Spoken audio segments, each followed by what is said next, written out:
Swerte!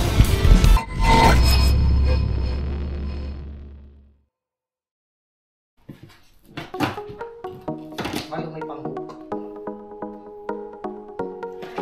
Pang-hook. Bali, dikit-dikitin mo tapos ititake mo tapos.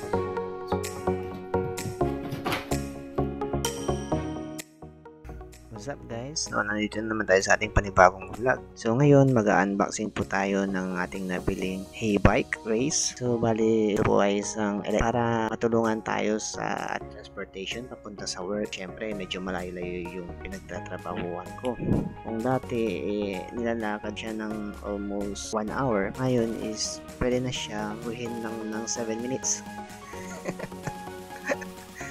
So, grabe yung difference niya guys, no? So, pwede naman po pala tayong bike po dito sa community. Natanong ko na rin yan sa mga police. So, napunta ako sa police station kung pwede ba tayong mag-e-bike. Kaya ang sabi nila, wala daw problema, basta daw naka-helmet. So, yun nga, no? So yun guys, napunta tayo ng Canada na walang experience sa pagdadrive. So magsisimula tayo sa pinaka basic. So dito, ang kailangan is kumuha muna ng written examination. Thankfully, thank God, ipasa ko naman siya. And madali lang siya actually guys. Dahil syempre nagbasa-basa na rin ako siguro that time nung nasa UAE pa. And then meron din siyang eye test. Sisilip ka lang doon. 2020 naman. Partida, puros computer games. 11,000 hours sa Dota. Yung sa license na makukuha ko is just a beginner's license. Bali, class 7.1 siya. So, after a year, pwede ko na siyang ma-upgrade ng 7.2.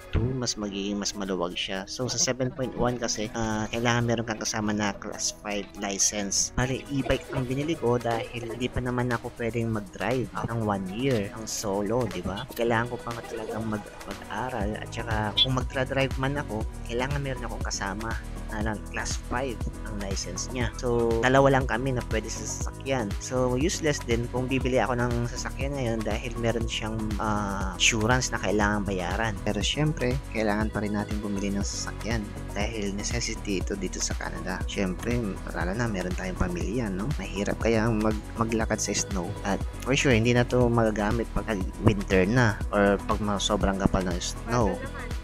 Diba? Pero sa ngayon, enjoyin muna natin dahil summer siya at saka darating pa yung fall. Shout out pala kay Sir John pagtuturo sa akin sa pagdadrive. Talagang buwis buhay Sir John. Lapit pa tayo sa bangin eh. Sige na ako, makaakyat ka dyan.